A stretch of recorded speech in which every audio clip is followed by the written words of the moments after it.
오늘은 맥주 감사 주일입니다.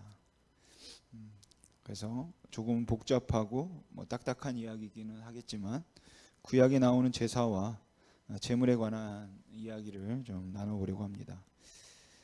우리가 연초에 성경 일독 계획을 세우면 창세기 출애굽기 20장까지는 거의 무리 없이 진행이 되죠. 그런데 출애굽기 21장부터 율법 내용들이 상세히 나오기 시작하고 또 성막을 만드는 법 등이 나오면서 일단 1차 어려운 관문을 지나게 됩니다. 그래서 출애굽기 40장까지는 기도하면서 어떻게든 지나가죠.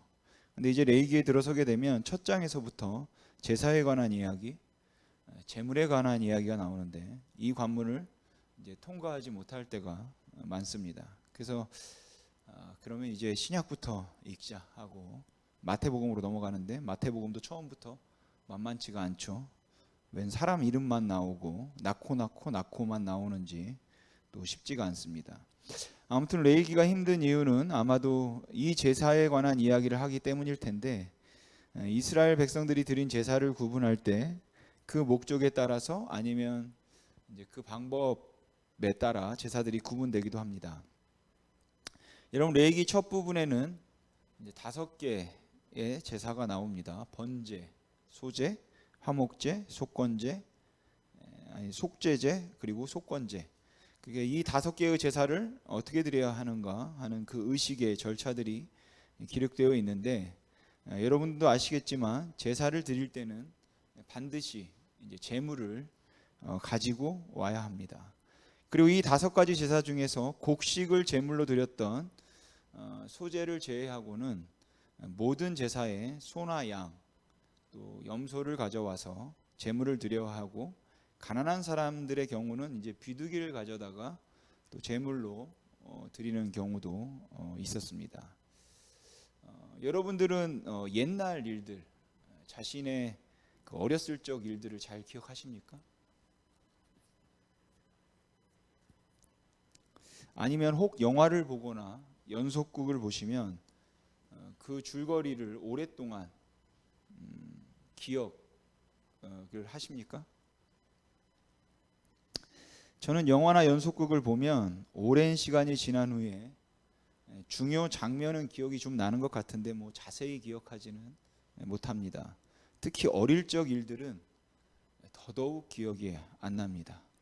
근데 어떤 분들은 어릴 적 일들을 정말 디테일하게 기억하는 분들이 있어요.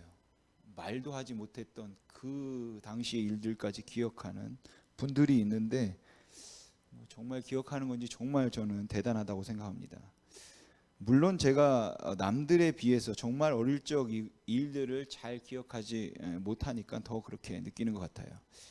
그래서인지 저는 연속극이나 이런 걸 시간이 지나서 누군가가 저에게 무슨 내용이었는지 설명해 보라고 하면 대충은 해도 세세하게 못하고 또 재미있게도 못합니다.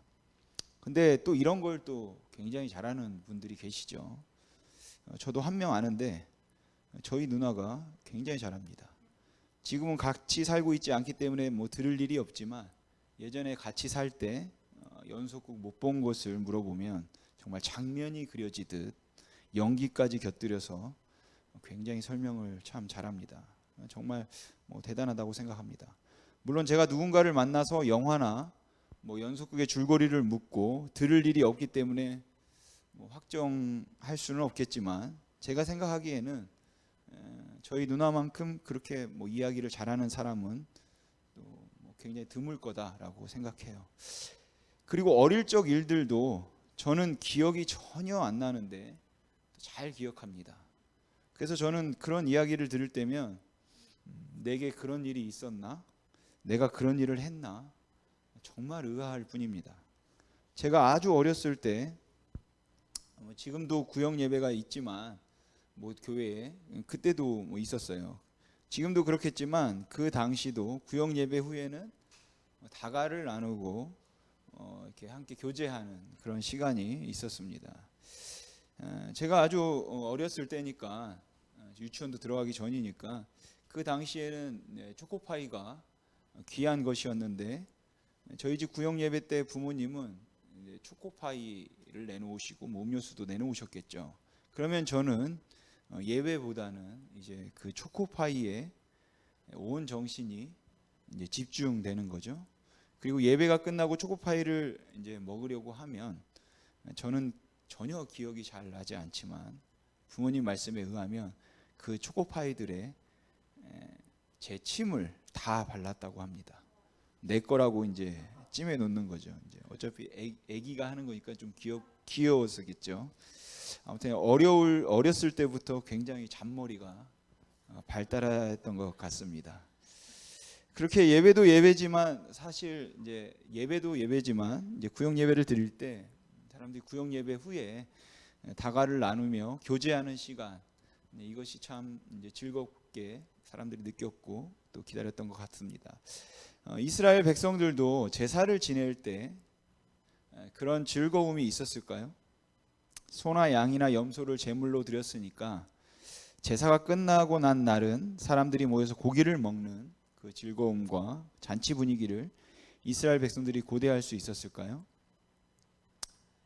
사실 이스라엘 백성들이 광야 생활을 시작하면서 그들의 주식은 만나였습니다. 볶아 먹기도 하고 삶아 먹기도 하고 구워 먹기도 했지만 결국은 만나입니다. 그래서 그들은 너무 만나만 먹는 것이 힘들었기 때문에 애굽에 있을 때 먹었던 고기가 생각이 나고 또한 생선과 오이와 부추, 참외 이런 것들이 너무 생각나서 또 간절히 원했기 때문에 그들은 원망을 하고 이제 불평을 하기도 했어요.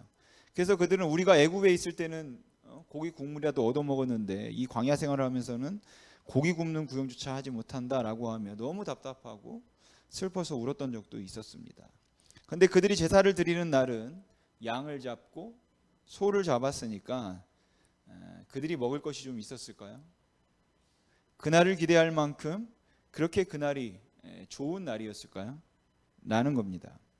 그런데 그렇지 않았습니다. 위에 말씀드린 5가지의 제사 중에서 곡식을 제물로 바친 소제의 경우는 불에 태우지 않는 부분들만 딱 제사장들만 먹을 수 있었습니다. 그리고 번제로 드리는 경우는 그것이 소이든 양이든 염소든 전체를 다 불살라야 했기 때문에 남은 음식이 하나도 없었습니다. 또한 속건제와 속죄제를 드릴 때에는 기름과 내장은 불사르고 나머지 허락된 고기는 제사장만 먹을 수 있도록 되어 있었습니다. 하나님께서 왜 내장과 기름을 불태우라고 하셨는지 그 불에 태워서 올려드림이 만일 하나님께 드린 부분이라고 생각을 한다면 제 생각에는 하나님도 저하고 식성이 비슷하지 않았겠는가 하는 생각을 하게 됩니다. 저도 내장이 좋습니다. 기름도 좋고요. 내장이나 기름을 너무 좋아하니까 뭐 곱창, 대창, 막창 뭐 이런 거 생각만 해도 군침이 도는데 하나님도 좋아하신 것 같아요. 그것만 불태워서 올리라고 했으니까. 물론 하나님께서 내장과 기름을 좋아하셨기 때문에 뭐 내장과 기름을 불에 태워 나에게 달라고 말씀하신 건 아니겠죠. 어떤 사람들은 이스라엘 백성들의 위생과 건강을 생각해서 내장과 기름을 먹지 못하게 하심이라고 뭐 주장하기도 하고, 어떤 사람들은 그 내장과 기름이란 결국 속에 있는 가장 중요한 부분을 의미하기 때문에 속에 있는 것까지 온전히 드린다는 의미에서 기름과 내장을 태워 하나님께 올려드린 것이라고 주장하기도 하지만, 하나님께서 왜 내장과 기름만 불에 태워서 하나님께 올려드리려고 했는지는 뭐 사실 정확히 알 길은 없습니다. 어쨌든 하나님께서는 속죄제의 경우를 제외하고는 기름과 내장을 받으시고 고기와 그리고 나머지 부분들은 이제 제사장들만 먹도록 했습니다. 소나 양을 제물로 가지고 왔던 사람들에게는 고기 한 점 허락되지 않았고, 또한 태우고 난 후에 나머지 것들은 제사장만 성막 안에서 정해진 장소에서 먹을 수 있었고 그날 먹어야 했습니다. 고기를 좋아하는 사람들은 제사장으로 태어났다면 그날마다 고기를 먹을 수 있었으니까 좋았겠다. 그리고 다른 사람들이 굉장히 부러워했겠다 생각할 수도 있겠지만 사실은 그렇게 생각할 건 아닌 것 같아요.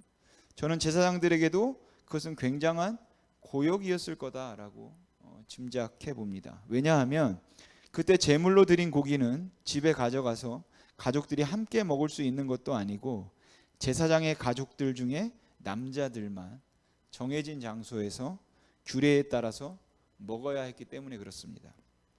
그러니까 이때 제사장들이 고기를 먹는 것은 교제나 식사의 의미가 있는 것이 아니라 예식의 의미가 있었기 때문에 엄숙하게 이를 때 없다라는 거죠. 고기를 한 번 흔들어서 먹어야 한다든지 아니면 어떤 절차에 의해서 그 고기를 그곳에서 급하게 먹어야 했기 때문에 그렇습니다.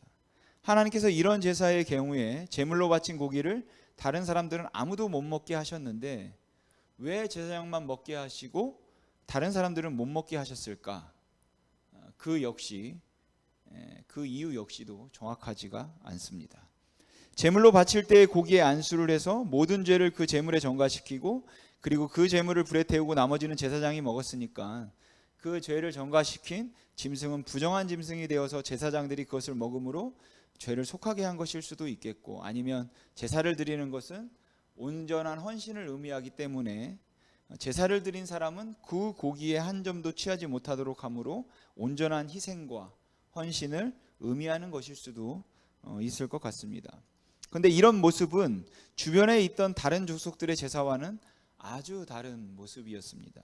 왜냐하면 주변에 있던 다른 족속들에게 제사는 축제를 의미했고 그것은 그 엄청난 교제와 기쁨을 의미했기 때문에 그렇습니다. 그들의 제사는 제사를 드리는 날이면 소나 돼지를 잡아서 모든 사람들이 함께 먹었고 온 마을 사람들이 술에 취해서 춤을 추면서 즐겁게 지내는 것이었습니다.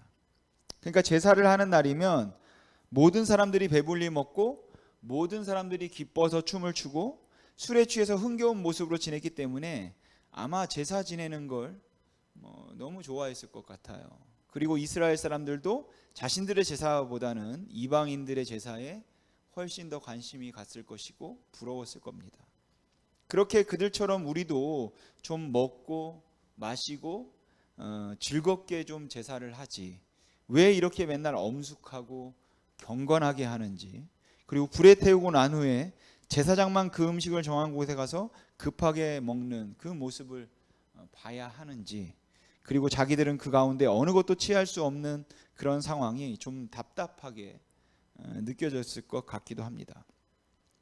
그러니까 이스라엘 백성들이 바알의 제사에 쉽게 현혹되거나 아니면 바알을 섬기는 쪽으로 갔던 이유 중에 하나도 이 제사에서 느끼는 즐거움이 당시 이스라엘 백성들이 드렸던 그 제사에서의 엄숙함보다 더 매력적으로 다가왔기 때문이다라고 생각할 수도 있습니다. 그런데 이렇게 언제나 엄숙하고 조용하고 또 언제나 두려움으로 조심스럽게 제사를 드려야 했던 이스라엘 백성들에게 예외의 제사가 하나 있었습니다. 그것이 바로 화목제입니다. 그리고 특별히 그 화목제 중에 감사제입니다. 화목제의 하나인 감사제는 하나님께서 주신 은혜와 은총, 구원에 대한 감사한 마음이 있을 때 자원하는 심정으로 드렸던 것인데, 이 제사는 정기적인 것도 아니었고 또 의무적인 것도 아니었지만 자발적으로 백성들이 자주 드렸던 제사예요. 그리고 그렇게 하나님의 은혜와 은총에 감사해서 하나님께 감사의 제사를 드릴 때 그 제물은 사람들이 먹을 수 있었습니다. 소나 양이나 염소를 그 제물로 가져오면 그 기름과 내장은 불에 태우고 가슴살과 오른쪽 뒷다리만 제사장이 취할 수 있었습니다.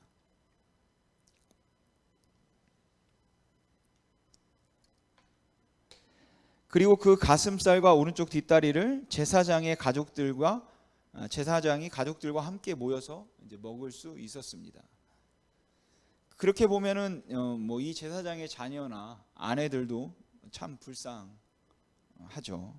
그들이 먹을 수 있었던 고기는 그 퍽퍽한 가슴살, 그나마 나은 게 오른쪽 뒷다리인데 그래도 고기는 앞다리가 맛있죠. 그러니까 제사장의 가족은 다른 고기는 잘 못 먹었던 것 같습니다. 이 감사제사는 성경에 나오는 유일한 교제와 축복의 제사입니다. 왜냐하면 즐거운 마음으로 온 가족들이 함께 먹으면서 지난날 하나님께서 주신 은혜에 감사하고 또 어떤 특별한 사건에 대해서 하나님께 감사하고 그리고 하나님께 영광을 드렸던 제사이기 때문에 그렇습니다. 죄의 용서를 구하는 속죄제나 속건제의 경우 다른 사람이 대신할 수 없고 다른 사람과 함께 할 수 없습니다. 또한 하나님께 충성과 헌신을 다짐하며 전제를 드릴 때도 그 헌신을 다른 사람과 나눌 수 없었습니다. 그래서 번제, 속죄제, 속건제를 드릴 때는 언제나 엄숙하고 경건하게 온전히 하나님만을 향해서 예배하도록 했고, 다른 사람과 그것을 나눌 수 있는 여유나 틈이 없었던 것이죠. 하나님께 드려야 할 것을 사람에게 대신 주어서도 안 되고, 다른 사람이 대신해서 하나님께 드려도 안 되는 것이고, 그 하나님의 것을 누구와도 나눠서도 안 되는 것입니다. 그러나 하나님께 행한 서원을 이행하게 되었을 때, 그래서 감사할 때, 그리고 하나님께서 그들을 지켜주신 그 은혜에 감사하고자 할 때 하나님께서는 그것을 나누도록 하셨다는 것이죠. 어떤 의미가 있을까요? 왜 감사의 제사는 꼭 나누도록 하나님께서 명하셨을까요? 감사의 제물을 드릴 때는 하나님께서 나에게 주신 것이니까 하나님께 감사합니다 라고 하나님께만 감사드리는 것을 하나님께서는 왜 원하지 않으셨을까요? 왜 하나님께서는 감사의 제사를 드릴 때는 반드시 사람들을 청하여 나누라 이렇게 말씀하셨을까요? 여러분, 감사의 예배는 여호와 앞에서, 하나님 앞에서 즐거워하는 예배입니다. 그동안에 받은 은혜를 간증하며 기뻐하는 예배인데, 신명기 12장 12절에 아주 흥미로운 말씀이 있습니다. 여호와 하나님 앞에서 즐거워하는 제사, 즉 감사의 제사를 드릴 때는 은밀히 드리지 말고 가족들을 부르고 동네 네이 사람들을 부르다 이렇게 말씀하시죠. 그리고 레위 사람들을 불러야 했던 이유는 그들에게 땅이 분배되지 않았기 때문입니다. 그리고 집에 있는 남종과 여종, 또 동네에 있는 가난한 사람들을 불러서 그들과 함께 음식을 나누도록 했다라는 것이에요. 여러분, 감사란 하나님께 드리는 것인데, 은혜와 복은 하나님께로부터 오는 것인데, 하나님께만 감사하면 되었지 무엇 때문에 종들과 가난한 사람들까지 불러서 그들과 음식을 나누어야 하는 겁니까? 다른 제사는 다 하나님께만 드리고 사람을 의식하지 말라고 하면서 왜 유독 이 감사의 제사만은 그 제물을 가족과 이웃과 특별히 가난한 사람들과 함께 나누라고 말씀하실까요? 저는 이 감사의 제사에 하나님께서 원하시는 감사의 표현이 들어있다고 생각합니다. 우리가 아는 대로 하나님께서는 능력이 부족해서 어떤 사람들을 가난하게 만드시는 것은 아닙니다. 하나님께서는 선하지 않은 분이기 때문에, 그래서 어떤 사람들은 풍족하게 주지 않으시고 고난을 당하게 만드시는 건 아니다라는 거죠. 하나님께서 사랑이 없는 분이기 때문에 어떤 사람들에게는 가난과 고난을 주시고, 어떤 사람들에게는 장애를 주시고, 어떤 사람들은 사업을 어렵게 만드시는 것이 아니라는 거예요. 왜 하나님께서 어떤 사람에게는 유난히 큰 고난을 허락하시고, 왜 하나님께서 어떤 사람에게는 질병을 주시고, 어떤 사람들의 수명은 짧게 하셨는지, 왜 하나님께서 어떤 사람들에게는 가난을 허락하셔서 그 오랜 시간 동안 힘들게 어렵게 살게 만드는지 우리는 그것을 알 길이 없습니다. 하나님께서 그 고난을 통하여서 무엇을 원하시는지 그 목적조차도 우리는 알 길이 없어요. 아니, 사실은 우리는 그것을 알려고 하지 말아야 합니다. 왜냐하면 그것을 알려고 하거나 짐작하려고 하는 자체가 고난을 당한 사람들에게는 너무나 많은 아픔과 상처가 될 수 있기 때문에 그렇습니다. 여러분, 우리가 선뜻 함부로 판단할 수 없는 거죠. 하나님께서 그를 사랑하시기 때문에 부자가 되게 하셨다? 그렇지 않을지도 모릅니다. 그러니까 하나님께서 그에게 질병을 주신 이유는 그 질병을 통하여서 하나님을 더욱 붙들고 의지하도록 하기 위함이다. 그런데 사실은 그런 말들이 사람들에게 많은 아픔을 줄 수도 있는 말일 수도 있는 겁니다. 다른 사람은 고난 없이도 하나님을 사랑하게 만드시는 하나님이 왜 나에게는 고난을 주시고 나를 이렇게 힘들게 만드시는 거야? 라고 말하면 할 말이 없죠. 그러니까 우리는 하나님께서 우리에게 고난을 주시는지, 그 선하고 의로우신 하나님께서 왜 나를 힘들게 만드시고 나를 아프게 만드시는지, 왜 하나님께서 어떤 사람은 부자가 되게 하시고 어떤 사람은 가난하게 하시는지 모릅니다. 근데 이 가난과 빈부의 차이와 고난의 실제 앞에서 하나님께서 하나님의 사람들에게 요구하시는 거 한 가지는 우리가 분명하게 알고 있다라는 것이죠. 하나님께서 하나님의 사람들에게 요구하고 계신 분명한 한 가지가 있다면, 왜인지는 모르지만 우리에게 주어진 사명이 있다면 그것은 고난 중에 있는 사람들과 나누라는 것입니다.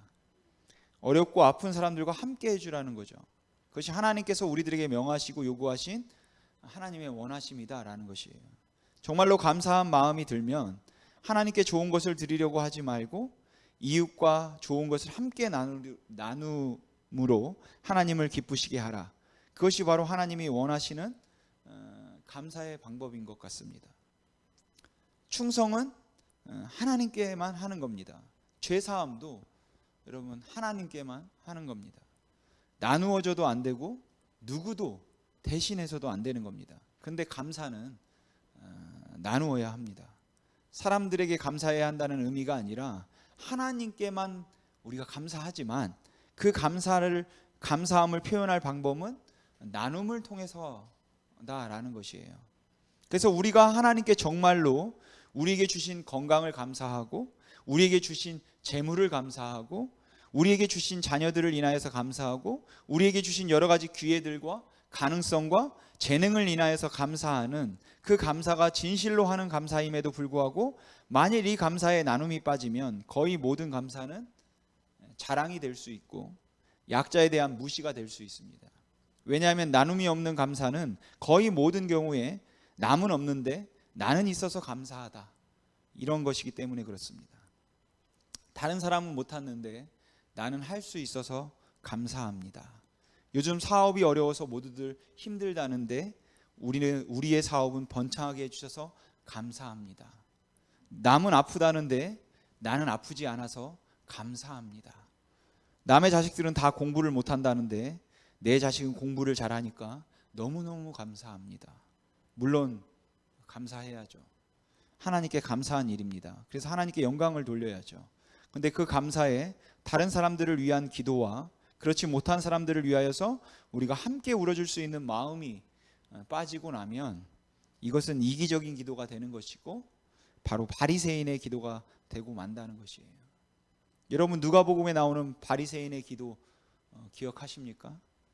하나님, 내가 저 세리와 같지 아니함을 인하여 감사하나이다. 내가 일주일에 2번씩 금식하고 내가 모든 것의 11조를 하나님께 드릴 수 있어서 내가 그렇게 세리와 같지 아니함을 인하여 감사합니다. 여러분, 사실 정당한 기도 아닌가요?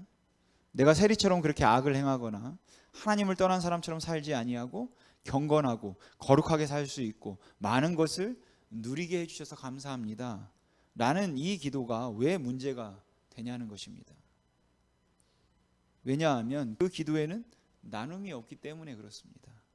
내가 저 세리와 같지 아니함을 감사하나이다. 물론 이같이 우리는 결코 바리새인처럼 기도하지는 않겠지만 우리가 감사를 하는 우리의 감사의 모습을 들여다보면 때로는 깜짝 놀랄 만큼이나 우리의 감사가 너무 이기적이라는 생각을 하게 된다는 거죠. 내가 감사하는 것을 옆에 있는 사람이 들으면 어떨까요? 아니, 지금 내가 하나님께 감사하다고 하는 이 말을 옆에 있는 사람들은 어떤 심정으로 듣고 있을까요? 라는 것을 생각해 보면 섬찟하다는 것입니다. 만약에 하나님께서 쉼이 있는 교회에 복 주셔서 성장하게 해주심을 감사합니다 라고 말하면 저는 진심으로 감사하는 마음이 있어서 하는 표현이라고 생각하고 그것이 틀렸다고 생각하지 않습니다. 하나님이 우리 교회를 성장하게 해주시고 편안하게 해주셔서 감사합니다 할 수 있습니다. 그런데 그 표현은 온전하지 않다라는 거죠. 온전하지 않음은 주변에 그렇게 누리지 못하고 있는 힘들고 어려운 사람과 또 교회들이 있기 때문에 그렇습니다. 쉼이 있는 교회가 지난 시간 동안도 하나님께서 지켜주시고 채워주심에 진심으로 감사한다면 그 내장과 기름을 하나님께 드리는 심정으로 마음을 다해서 우리가 예배를 드리고 찬송을 드리고 영광을 드려야 마땅할 겁니다. 그러나 거기서 멈추어서는 안 된다라는 것이죠. 고기를 사람과 함께 나누는 교제와 또 섬김이 있어야 한다라는 것이에요.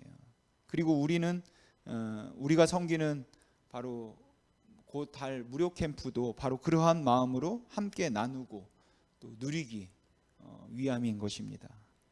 우리가 약하고 어려운 사람들을 생각하고 하나님께서 이 교회에 복 주신다고 생각할 때 지금도 주변에 어려움을 당하고 있고 또 힘들게 한 발 한 발 내딛는 그러한 교회들과 아픔을 겪고 있는 교회들을 생각해서 하나님, 우리가 저들과 같지 아니함을 인하여 감사합니다 라고 기도할 것이 아니라 하나님이 저들을 불쌍히 여기시고 저들에게도 은혜를 베풀어 주시옵소서 라고 기도해야 한다는 것이죠. 그것이 바로 감사를 완성하고 온전케 하는 것입니다. 그래서 감사는 주변에 있는 사람들과 그 감사를 나누고 여러분 함께함으로 완성된다라는 것을 기억하시기 바랍니다. 요즘처럼 힘들고 어려울 때 다 힘들죠. 근데 어려운 사람들을 생각하고 그 어려운 사람들을 생각해서 그들에게 마음을 쓴다는 것, 그리고 우리 교회도 그리 넉넉하지 않은 상황에서 무료 캠프를 감당한다는 것 결코 쉬운 일이 아닌 것을 잘 알고 있습니다. 하지만 그럼에도 불구하고 우리에게는 우리의 삶을 지키시는 그 하나님께서 지난 시간 동안 또 올 반해 동안 고난 중에도 우리를 지키시고 함께 하심으로 인한 감사의 마음이 있습니다. 그래서 감사의 마음으로 오늘 감사 주일, 감사의 제사를 드릴 때 기름과 내장은 온전히 하나님께 드려서 그 영광을 다 돌려드리고 고기는 이웃과 함께 나눌 수 있는 여유와 책임이 우리에게 또 우리 심히 있는 교회에 항상 있었으면 좋겠습니다. 여러분, 하나님께서 여러분들에게 건강을 주셨다면 하나님, 저에게 주신 건강을 인하여서 감사합니다 라고 하나님께 여러분 영광을 돌리십시오. 그리고 하나님 앞에서 그로 인해서 기뻐하십시오. 그런데 거기서 멈추지 마시고 정말 그 감사한 마음이 있으면 나에게 건강 주심을 감사합니다 라고 기도한 후에라도 그 감사의 주변에 있는 고난의 실제 때문에 하나님, 하지만 지금도 아파하고 있는 나의 형제들이 있습니다. 지금도 고통 중에 있는 나의 형제들이 있습니다. 그들을 하나님께서 도와주시고 주님께서 그 병상을 찾아가셔서 그들을 어루만져 주시옵소서라는 그 기도를 우리가 같이 할 수 있기를 소망합니다.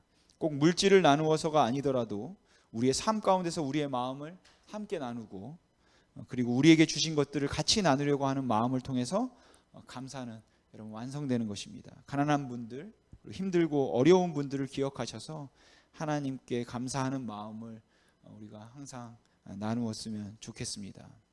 하나님께서 살찐 짐승의 기름보다 오히려 순종을 기뻐하신다고 말씀하셨습니다. 물론 그렇다고 해서 하나님께서는 살찐 짐승의 기름을 양보하실 마음은 없으실 겁니다. 그런데 기름만 주님께 드리고 고기를 혼자 먹는다면 주님께서는 그 기름을 기뻐하지 않으신다라는 것이죠.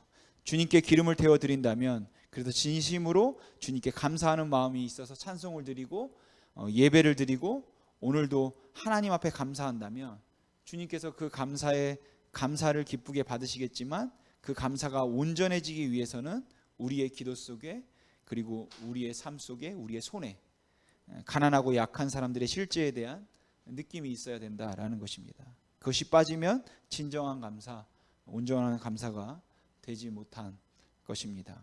여러분, 감사한 마음이 들면 들수록 내게 주신 것이 감당할 수 없는 은혜임에도 불구하고 어찌하여 나에게 이렇게 자비와 선을 베푸시는가, 그 감사의 조건이 벅찰 만큼 여러분의 마음을 흥분시킬 때, 그럴 때 여러분들은 주위에 있는 다른 사람들을 한번 생각하시고 기억하시고 주변에 있는 약한 사람들과 병든 사람들과 그리고 아픈 사람들을 한번 또 생각해 보시기 바랍니다. 광야에서 시작한 이 감사의 제사가 하나님께서 그들 가운데 함께 하셔서 그들의 하나님이 되고 이스라엘 백성이 하나님의 백성이 된다는 그 사실에 대한 고백이었습니다. 오늘 이 자리에 계신 분들 중에는 지난 반년 동안 많은 일들이 있어서 감사의 조건을 찾는 것조차도 억지스러워 보일 만큼 너무 어려웠고 어쩌면 남은 하나를 인하여서 감사한다는 그 감사가 너무 공허하게 느껴질 만큼 정말 힘들었던 시간을 보낸 분도 계실 것이고, 아니면 지난 반년 동안 아무 일이 없이 아주 순탄하게 보내서 비교적 평안했다 말씀하는 분도 계실 겁니다. 그렇게 다양하고 다른 조건 가운데 살았지만 그럼에도 불구하고 우리 모두가 진심으로 하나님께 감사할 수 있는 이유는 하나님이 우리 가운데 계셔서 우리의 하나님이 되시고 우리가 그의 백성이 되었다는 사실에 대한 믿음 때문입니다. 그런데 힘들고 어렵고 혼란스러웠는데 그 하나님이 나의 하나님이고 나의 삶을 지키신다는 것을 어떻게 확인할 수 있느냐고 묻는다면, 너무 칠흑 같은 어두움에 한 치 앞도 내다볼 수 없어서 말할 수 없이 불안하고 두려워 죽겠는데 하나님이 정말 나를 사랑하시기는 하는 걸까요? 끝까지 책임져 주실까요? 너무너무 무섭고 두려운데 그 하나님의 사랑을 어떻게 확인할 수 있습니까? 라고 만일 누가 묻는다면 저는 예수 때문에 확인할 수 있다고 말할 수 있습니다. 예수 그리스도 때문에, 하나님께서 주신 그 아들 때문에 저는 그 어떤 고난과 환난 가운데 있다 할지라도 우리로 하여금 진정으로 감사하게 할 수 있는 것은 바로 복음, 예수 그리스도가 우리를 위하여 이 땅에 오심으로 우리가 하나님이 우리와 함께 하신다는 임마누엘, 그 약속을 성취하셨다는 그 믿음 때문에 우리는 감사할 수 있고 확신할 수 있는 것입니다. 우리가 그리스도 안에, 그리스도가 우리 안에 계신 것을 우리는 확신하기 때문에, 그것을 믿기 때문에, 혹 여러분 중에 지금 아주 어둡고 캄캄한 길을 지나고 있다면 여러분이 지금 지나고 있는 곳은 동굴이 아니라 터널이라는 것이에요. 여러분, 칠흑과 같은 어두움에 하루 앞을 내다보지 못하는 상황과 더도 뭐도 갈 수 없는 그러한 그 절망과 답답함이 있다는 사실은 동굴을 들어갔을 때나 터널을 처음 들어갔을 때는 크게 다를 바 없을 겁니다. 그러나 그렇게 보인다 할지라도 우리는 거기에 갇혀 있는 것이 아니라 거기를 지나가고 있다는 사실을, 터널, 출구가 있죠, 아는 것은 굉장히 다른 것입니다. 그것도 주님께서 함께 하심으로 우리가 지나가고 있다면 정말 다르죠. 그래서 우리가 처한 상황이 다 다르지만 주님 때문에 우리가 다 함께 감사할 수 있는 것입니다. 특별히 우리는 고난당한 분들을 기억하면서 오늘과 같은 감사의 주일에 하나님께 진심으로 감사할 때 하나님 이 감사에 동참할 수 없는 어렵고 아프고 또 힘든 사람들을 하나님께서 도와주시옵소서, 그들을 굽어 살펴 주시옵소서 기도할 수 있기를 주님의 이름으로 소망합니다. 기도하겠습니다.